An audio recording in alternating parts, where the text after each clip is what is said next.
Hello, and welcome back to Baby Elias's stories. We now return to Heidi by Johanna Spyri. Chapter 22. Something unexpected happens. Uncle went out early the next morning to see what kind of day it was going to be. There was a reddish gold light over the higher peaks. A light breeze springing up, and the branches of the fir trees moved gently to and fro.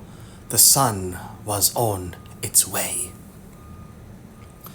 The old man stood and watched the green slopes under the higher peaks gradually growing brighter with the coming day and the dark shadows lifting from the valley, until at first a rosy light filled its hollows, and then the morning gold flooded every height and depth. The sun had risen. Uncle wheeled the chair out of the shed, ready for the coming journey, and then went in to call the children and tell them what a lovely sunrise it was. Peter came up at this moment.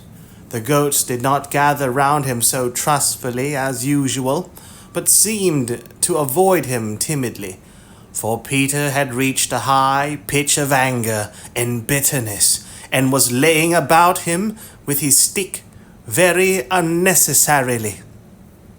And where it fell, the blow was no light one. For weeks now he had not had Heidi all to himself as formerly.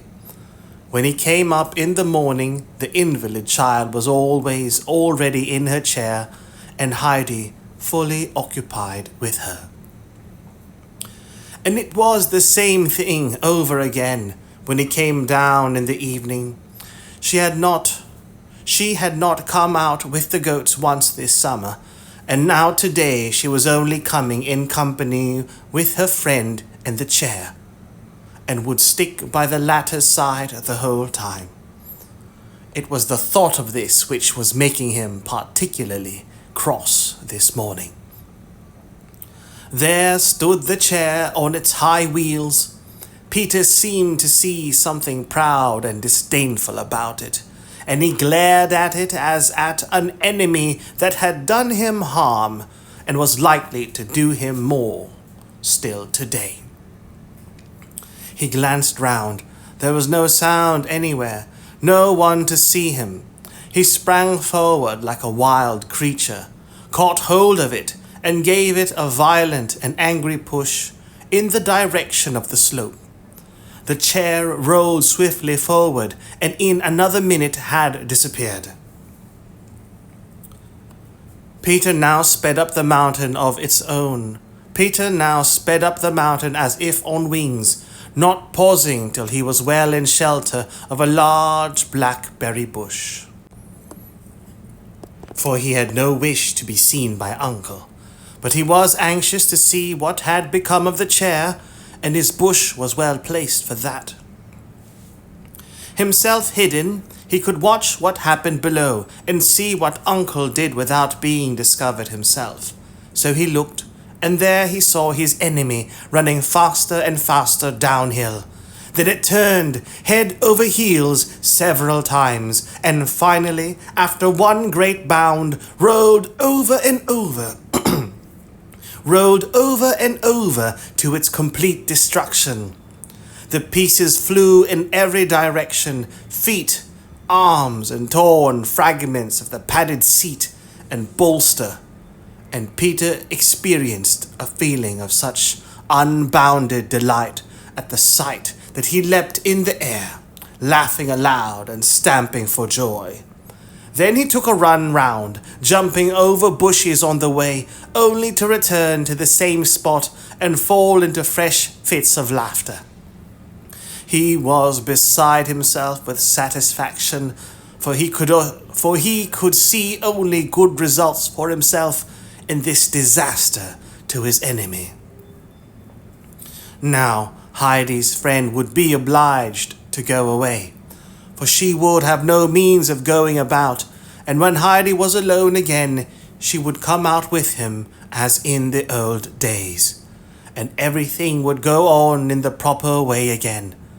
But Peter did not consider, or did not know, that when we do a wrong thing, trouble is sure to follow. Heidi now came running out of the hut and round to the shed.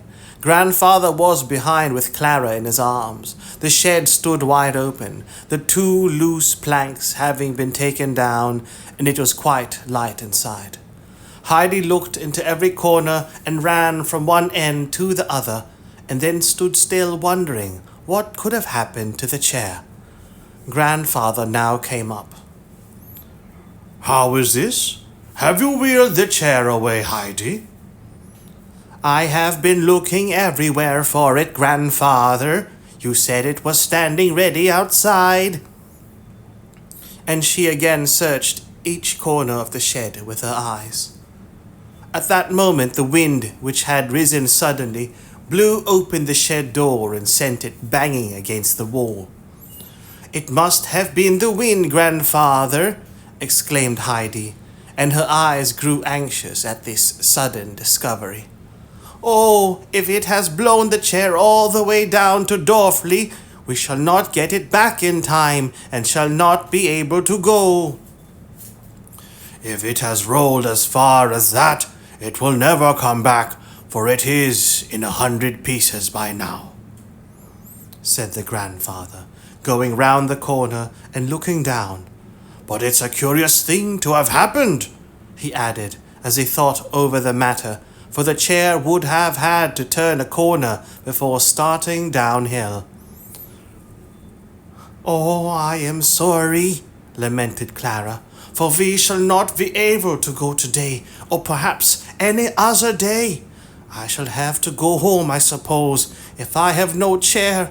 Oh, I am so sorry. I am so sorry." But Heidi looked towards her grandfather with her usual expression of confidence. "Grandfather, you will be able to do something, won't you, so that it need not be as Clara says, and so that she is not obliged to go home?" "Well, for the present, we will go up the mountain as we had arranged, and then later on we will see what can be done," he answered, much to the children's delight. He went indoors, fetched out a pile of shawls, and lying them on the sunniest spot he could find, set Clara down upon them. Then he fetched the children's morning milk and had out his 2 goats. "Why is Peter not here yet?" thought Uncle to himself, for Peter's whistle had not been sounded that morning. The grandfather now took Clara up on one arm and the shawls on the other. "Now then, we will start," he said. "The goats can come with us." Heidi was pleased at this and walked on after her grandfather with an arm over either of the goats' necks. And the animals were so overjoyed to have her again that they nearly squeezed her flat between them out of sheer affection. When they reached the spot where the goats usually pastured, they were surprised to find them already feeding there, climbing about the rocks, and Peter with them, lying his full length on the ground. "I'll teach you another time to go by like that, you lazy rascal. What do you mean by it?" Uncle called to him. Peter, recognizing the voice, jumped up like a shot. "No one was up," he answered. "Have you seen anything of the chair?" asked the grandfather. "Of what chair?" called Peter back in answer, in a morose tone of voice. Uncle said no more. He spread the shawls on the sunny slope, and setting Clara upon them, asked if she was comfortable. "As comfortable as in my chair," she said, thanking him. "And this seems the most beautiful spot. Oh, Heidi, it is lovely, it is lovely," she cried, looking round her with delight. The grandfather prepared to leave them. They would now be safe and happy together, he said, And when it was time for dinner, Heidi was to go and fetch the bag from the shady hollow where he had put it. Peter was to bring them as much milk as they wanted, but Heidi was to see that it was little Swan's milk. He would come and fetch them towards evening. He must now be off to see after the chair and ascertain what had become of it. The sky was dark blue, and not a single cloud was to be seen from one horizon to the other. The great snow field overhead sparkled as if set with thousands and thousands of gold and silver stars. The two grey mountain peaks lifted their lofty heads against the sky and looked solemnly down upon the valley as of old.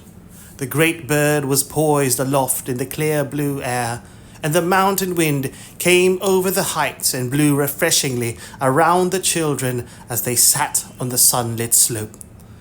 It was all indescribably enjoyable to Clara and Heidi. Now and again a young goat came and lay down beside them. Snowflake came oftenest,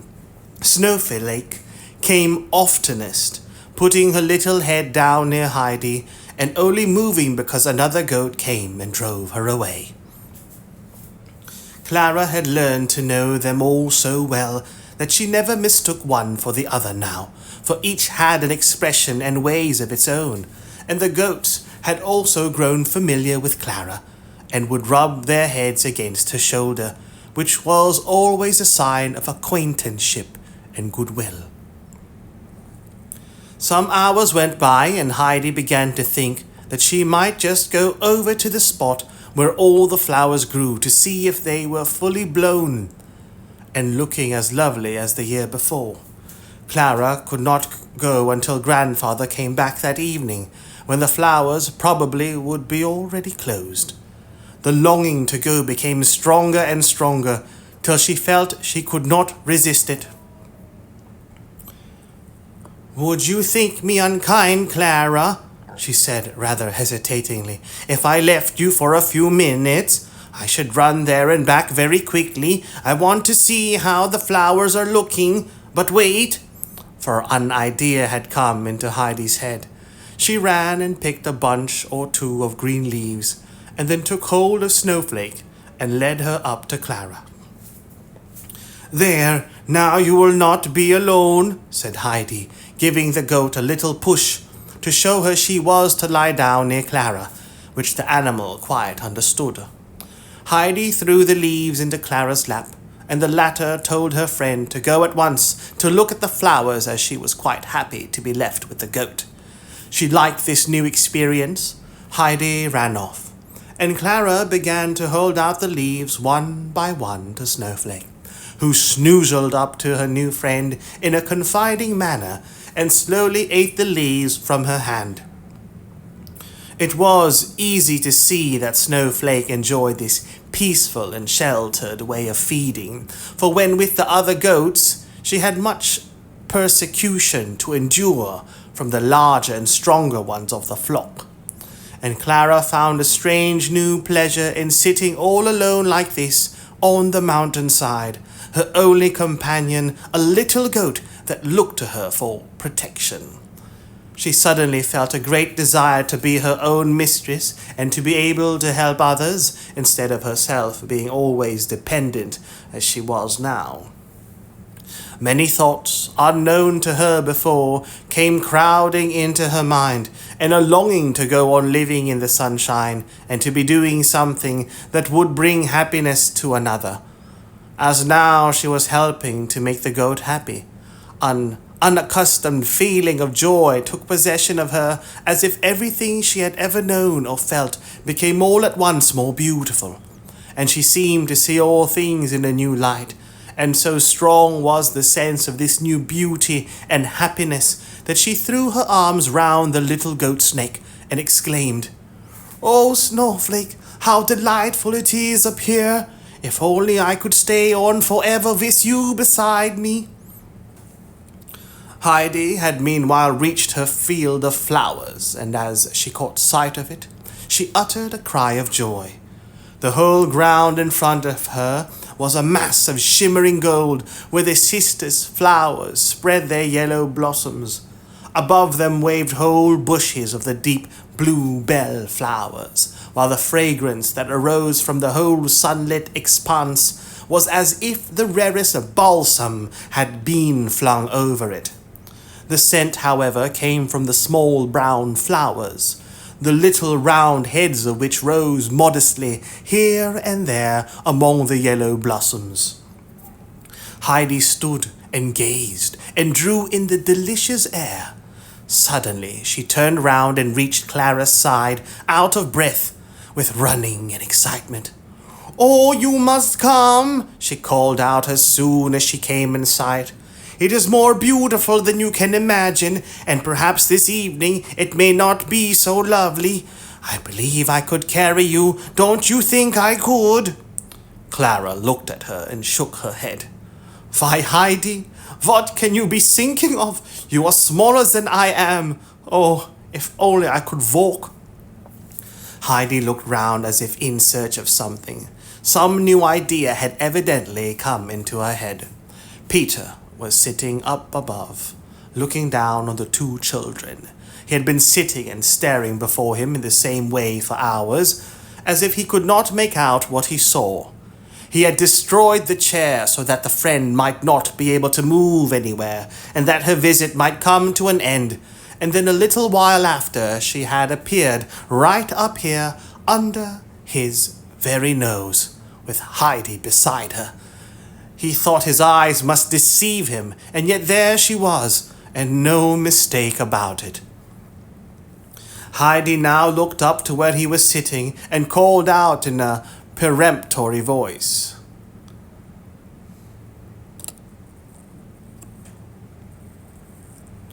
Peremptory, especially of a person's manner or actions, insisting on immediate attention or obedience.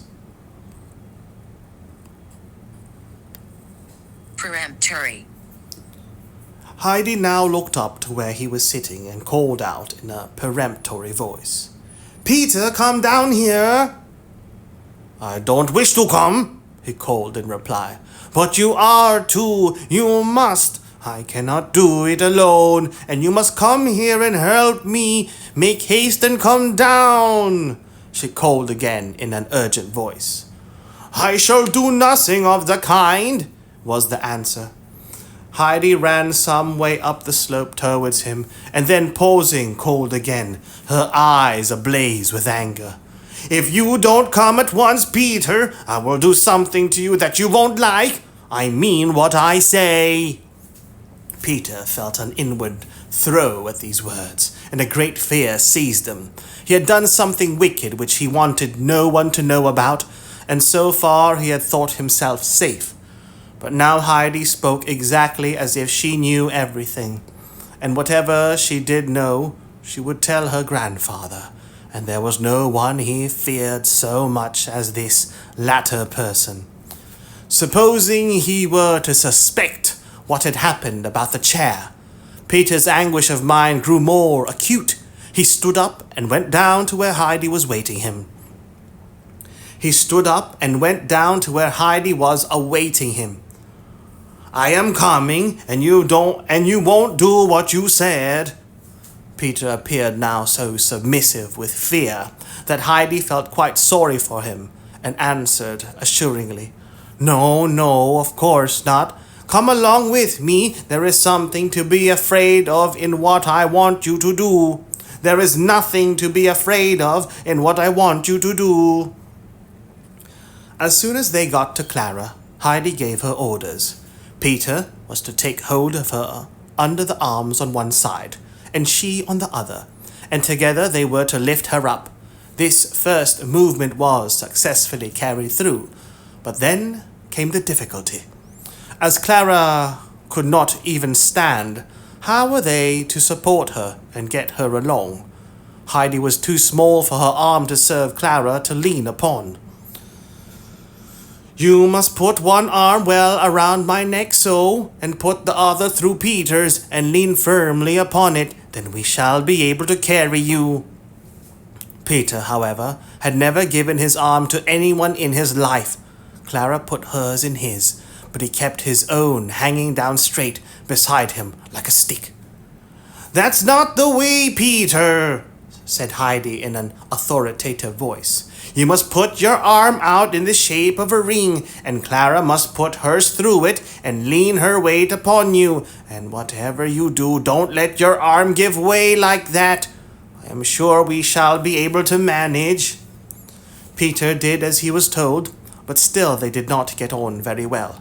Clara was not such a lightweight, and the team did not match very well in size. It was up one side and down the other, so that the supports were rather wobbly. Clara tried to use her own feet a little, but each time drew them quickly back. "Put your foot down firmly once," suggested Heidi. "I'm sure it will hurt you less after that." "Do you think so?" said Clara hesitatingly, but she followed Heidi's advice and ventured one firm step on the ground and then another. She called out a little as she did it. Then she lifted her foot again and went on. "Oh, that was less painful already," she exclaimed joyfully. "Try again," said Heidi encouragingly. And Clara went on putting one foot out after another until all at once she called out, "I can do it! Heidi, look, look! I can make a proper steps!" And Heidi cried out with even greater delight, "Eee! Can you really make steps? Can you really walk? Really walk by yourself? Oh, if only grandfather were here!" And she continued gleefully to exclaim, "You can walk now, Clara! You can walk!" Clara still held on firmly to her supports, but with every step she felt safer on her feet, as all three became aware, and Heidi was beside herself with joy. "Now we shall be able to come up here together every day and go just where we like, and you will be able all your life to walk about as I do, and not have to be pushed in a chair, and you will get quite strong and well. It is the greatest happiness we could have had." And Clara heartily agreed, for she could think of no greater joy in the world than to be strong and able to go about like other people, and no longer to have to lie from day to day in her invalid chair. They had not far to go to reach the field of flowers, and could already catch sight of the cistus flowers glowing gold in the sun. As they came to the bushes of the blue bell flowers, with sunny, inviting patches of warm ground between them, Clara said, "Mightn't we sit down here for a while?" This was just what Heidi enjoyed, and so the children sat down in the midst of the flowers, Clara for the first time on the dry, warm mountain grass, and she found it indescribably beautiful, and she found it indescribably delightful. Around her were the blue flowers softly waving to and fro, and beyond the gleaming patches of the cistus flowers and the red sanctuary, while the sweet scent of the brown blossoms and of the fragrant prenula and of the fragrant prunella enveloped her as she sat. Everything was so lovely, and Heidi, who was beside her, thought she had never seen it so perfectly beautiful up here before, and she did not know herself why she felt so glad at heart that she longed to shout for joy. Then she suddenly remembered that Clara was cured. That was the crowning delight of all that made life so delightful. In the midst of all this surrounding beauty, Clara sat silent, overcome with the enchantment of all that her eye rested upon, and with the anticipation of all the happiness that was now before her. There seemed hardly room in her heart for all her joyful emotions, and these and the ecstasy aroused by the sunlight and the scent of the flowers held her dumb. Peter also lay among the flowers without moving or speaking, for he was fast asleep. The breeze came blowing softly and caressingly from behind the sheltering rocks, and passed whisperingly through the bushes overhead. Heidi got up now and then to run about, for the flowers waving in the warm wind seemed to smell sweeter and to grow more thickly whichever way she went, and she felt she must sit down at each fresh spot to enjoy the sight and scent. So the hours went by. It was long past noon when a small troop of goats advanced solemnly towards the plain of flowers. It was not a feeding place of theirs, for they did not care to graze on flowers. They looked like an embassy arriving, with Greenfinch as their leader. They had evidently come in search of their companions, who had left them in the lurch, and who had, contrary to all custom, remained away so long, for the goats could tell the time without mistake. As soon as Greenfinch caught sight of the three missing friends amid the flowers, she set up an extra loud bleat, whereupon all the others joined in a chorus of bleats. Blah, blah. The whole company came trotting towards the children. Peter woke up, rubbing his eyes, for he had been dreaming that he saw the chair again with its beautiful red padding, standing whole and uninjured before the grandfather's door. And indeed, just as he awoke, he thought he was looking at the brass-headed nails that studded it all around. But it was only the bright yellow flowers beside him. He experienced again a dreadful fear of mind that he had lost in his dream. He experienced again a dreadful fear of mind that he had lost in this dream of the uninjured chair.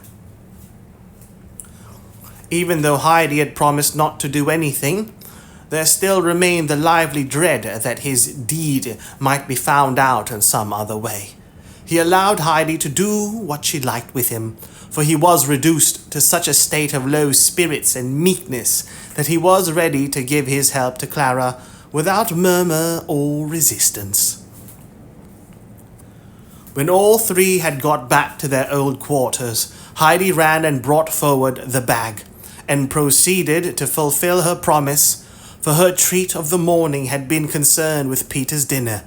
She had seen her grandfather putting in all sorts of good things, and had been pleased to think of Peter having a large share of them, and she had meant him to understand, when he refused at first to help her, that he would get nothing for his dinner. But Peter's conscience had put another interpretation upon her words. Heidi took the food out of the bag and divided it into 3 portions, and each was of such a goodly size that she thought to herself, "There will be plenty of ours left for him to have more still." She gave the other 2 their dinners, and sat down with her own beside Clara, and they all 3 ate with a good appetite after their great exertions. It ended as Heidi had expected, and Peter got as much food again as his own share with what Clara and Heidi had over from theirs, after they had both eaten as much as they wanted.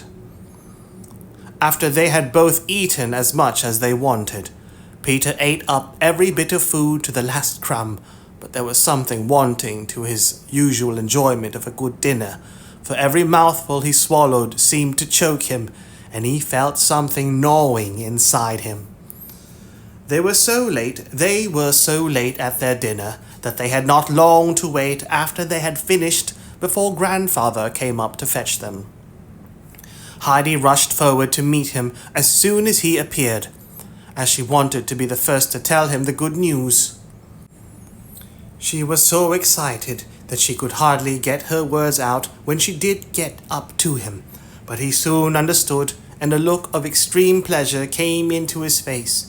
He hastened up to where Clara was sitting and said with a cheerful smile, "So we've made the effort, have we, and won the day?"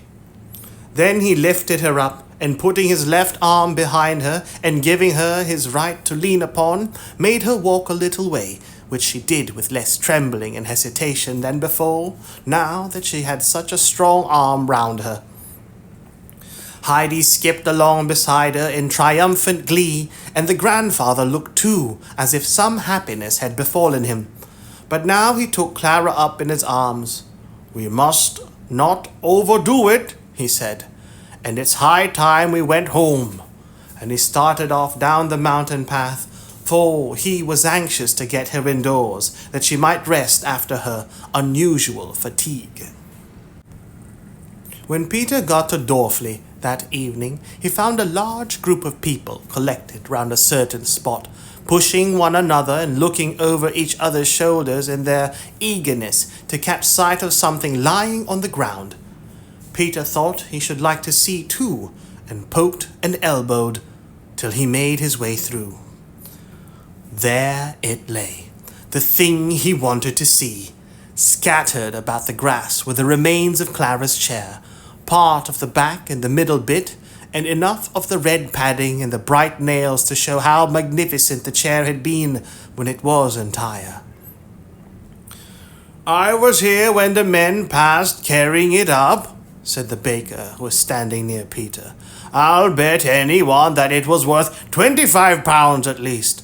I cannot think how such an accident could have happened."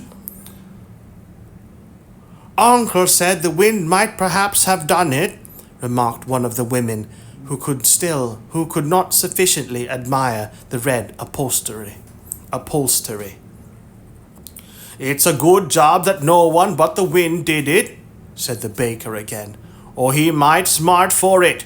No doubt the gentleman in Frankfurt, when he hears what has happened, will make all inquiries about it. I am glad for myself that I have not been seen up the mountain for a good 2 years, as suspicion is likely to fall on anyone who was about up there at the time." Many more opinions were passed on the matter, but Peter had heard enough. He crept quietly away out of the crowd, and then took to his heels and ran up home as fast as he could, as if he thought someone was after him. The baker's words had filled him with fear and trembling. He was sure now that any day a constable might come over from Frankfurt and inquire about the destruction of the chair, and then everything would come out, and he would be seized and carried off to Frankfurt and there put in prison. The whole picture of what was coming was clear before him, and his hair stood on end with terror. He reached home in this disturbed state of mind. He would not open his mouth and reply to anything that was said to him. He would not eat his potatoes. All he did was to creep off to bed as quickly as possible and hide under the bedclothes and groan. "Peter has been eating sorrel again, and is evidently in pain by the way he is groaning," said Brigitta. "You must give him a little more bread to take with him. Give him a bit of mine tomorrow," said the grandmother, sympathizingly. As the children lay that night in bed, looking out at the stars, Heidi said, "I have been thinking all day what a happy thing it is that God does not give us what we ask for, even when we pray and pray and pray, if he knows there is something better for us. Have you felt like that?" "Why do you ask me that tonight, all of a sudden?" asked Clara. "Because I prayed so hard when I was in Frankfurt that I might go home at once, and because I was not allowed to, I thought God had forgotten me. And now you see, if I'd come away at first when I wanted to, you would never have come here and would never have got well." Clara had in her turn become thoughtful. "But Heidi," she began again, "in that case, we ought never to pray for anything, as God always intends something better for us than we know or wish for." "You must not think it is like that, Clara," replied Heidi eagerly. "We must go on praying for everything, so that God may know we do not forget that it all comes from him. If we forget God, then he lets us go our own way, and we get into trouble. Grandmama told me so, and if he does not give us what we ask for, we must not think that he has not heard us and leave off praying. But we must still pray and pray, I am sure, dear God, that thou art keeping something better for me, and I will not be unhappy, for I know that thou wilt make everything right in the end." How did you learn all that? Asked Clara. Grandmama explained it to me first of all. And then when it all happened just as she said, I knew it myself. And I think, Clara, she went on as she sat up in bed, we ought certainly to thank God tonight that you can walk now and that He has made us so happy. Yes, Heidi, I am sure you are right, and I am glad you reminded me. I almost forgot my prayers for very joy. Both children said their prayers, and each thanked God in her own way for the blessing He had bestowed on Clara, who had for so long lain weak and ill. The next morning, the grandfather suggested that they should now write to the grandmamma and ask her if she would not come and pay them a visit, as they had something new to show her.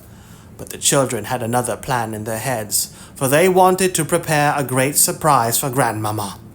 Clara was first to have more practice in walking, so that she might be able to go a little way by herself. Above all things, grandmamma was not to have a hint of it. They asked the grandfather how long he thought this would take, and when he told them about a week or less, they immediately sat down and wrote a pressing invitation to grandmamma, asking her to come soon, but no word was said about there being anything new to see. The following days were some of the most joyous that Clara had spent on the mountain. She awoke each morning with a happy voice within her crying, I am well now, I am well now. I shan't have to go about in a chair. I can walk by myself like the other people. Then came the walking, and every day she found it easier and was able to go a longer distance. The movement gave her such an appetite that the grandfather cut his bread and butter a little thicker each day, and was well pleased to see it disappear. He now brought out with it a large jugful of the foaming milk, and filled her little bowl over and over again. And so another week went by, and the day came which was to bring grandmamma up the mountain for her second visit.